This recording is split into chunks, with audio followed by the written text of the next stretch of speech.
not just the world, can cuss you out and dare you to say anything because they got the number to CPS.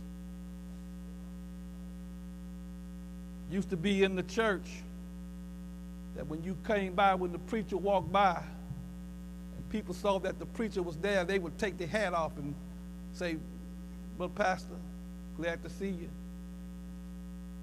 That don't happen anymore. Now we in this new community, and from what I understand, that when we not here, it's a different situation. But here's the news that I was told also, that this barber shop over here and these men over there, they watch out for this area. They make sure nothing goes on. Now, in Texas, where I got my license and all that kind of stuff, we used to have a drug house right in front of us, but the church bought that, turned it into substance abuse training and that kind of stuff. But the point of the matter is, for a long time, we were there, and people would go there to do their crack and all that kind of stuff in there, but nobody was allowed to mess with the church. Matter of fact, when I first started going back to church, me and the neighborhood drunk would sit in the balcony together. He would be drunk, I would be coming off Saturday night, y'all understand. I wasn't drunk, but I was coming off a Saturday night. And then, until the Lord did something with me. What my point of it is that people used to didn't lie in the church. Now they wait to come to church to lie. You know, and if you think things were bad during the time of Trayvon Martin and George Floyd, watch yourself that's coming up. There are basically 4 foundations on which our society is built. They're built on the family, the church, education, and government. And we know that our families are struggling, and we hope that we can help with the families. The foundation of the church is being destroyed by false doctrine. Folks are telling you that if you really saved, you got to do such and such. Well, listen, there ain't no such thing as no really saved. You are either saved or you're not saved.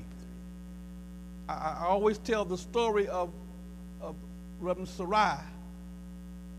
Reverend Sarai always looked old. I told y'all that. He always looked old. When I was coming up, he was old, and he was always old.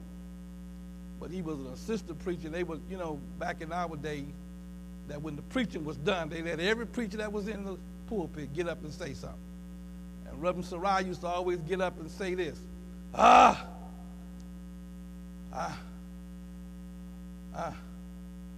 got one foot in the grave and one on the banana peeling, and it's slipping. And what he was saying is he was half and half. He was half dead and he was half alive. But the point of the matter is you can't be half dead and half alive. And you can't be half saved and half not.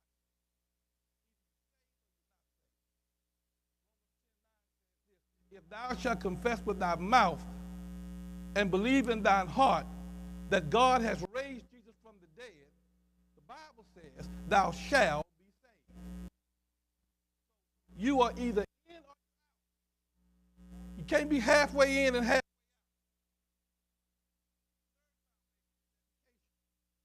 Education has been destroyed. We've tried education to build sophisticated people. We've learned that miseducation can be just as damaging as no education. Our schools are graduated read and write, and you can walk in many high schools today, and children have no respect for adults. They cuss like sailors. They feel that it's cool to do no work.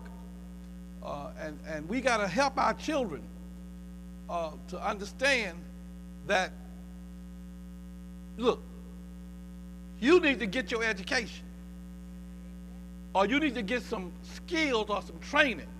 Everybody ain't got to go to college. I know that. But do you know that you can make as much money being a plumber than you can being a lawyer? You ain't got to go to no college to go be a plumber. You got to go to some kind of training to get plumbing.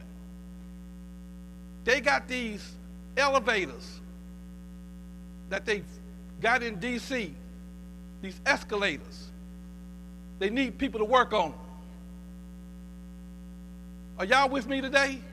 I'm telling you that you don't always have to go to college, but you got to get some kind of education, some kind of skill. And you can't be fooling around in school all your life. I'm glad we got some children here. You need to get yourself and focus on what you need to do in life. You ain't gonna be no child all your life. We tell, the only reason why Oriana would be here, but the reason why she's not here today is because my wife got the flu, and Oriana had to stay home with her. But let me tell you something, we tell her all the time, when you turn 18, people don't care about you no more. Hear what I just said? I just said it in the vernacular that you understand. No more. I'm telling you. I told Oriana, we tell Oriana all the time, listen, people don't care about you. You can sleep on the streets, and you know what they'll do? They'll give you a blanket, but they won't give you no house. They ain't gonna help you. Don't nobody care about you when you turn 18. You on your own. The only one care about you is your family. So I'm telling you, our schools are there to help you get ahead. And then the fourth foundation is our government. You know, our government is on the way of being a mess, not to mention Congress. And we have depended upon the federal government to do what's right. But you see, we are on the way to being challenged. The courts was something that we could depend upon for justice, but no more.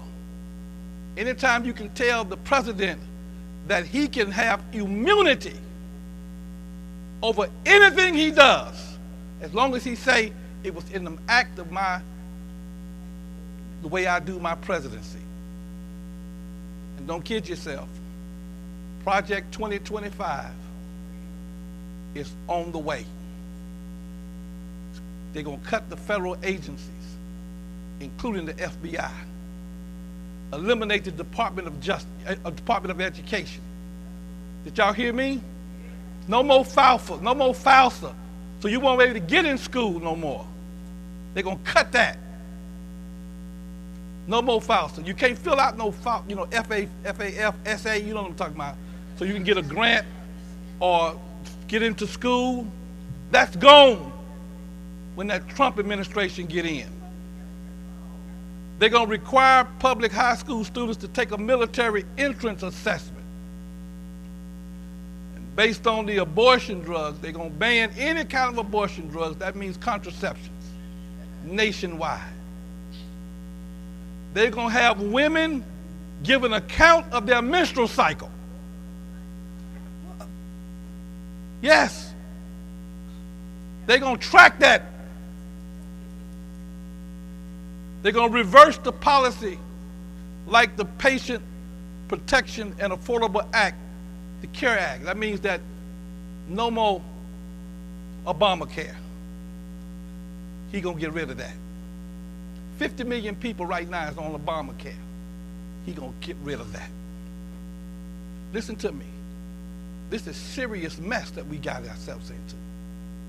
And we've tried Congress to create laws against racism, but we realized you cannot legislate morality. We've tried the courts to curtail hatred, but we've detected that you cannot decree integrity. We've tried the right president in the right political party, But we know that neither the right political party nor the right president are partial to our particular problems. We've tried integration to mainstream our situation, but we found out that you cannot force fellowship. We've tried the DEA and the CIA to protect our borders from drugs, but now we are uncovering that the very ones who have allowed the drugs to come into our communities, it is these foundations that are literally holding up our society. But in our text today, it was this last foundation to which David was referring.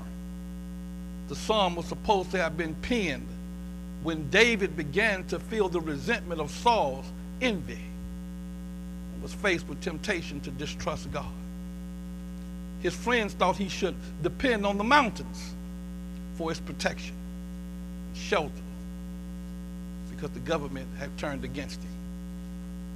The story that I'm talking about here is this. David and Saul had went to battle the Philistines. And while they were out there battling the Philistines, they won the battle and they came back. And y'all know how it is when you have the women start praising you. Well, the women was out there dancing.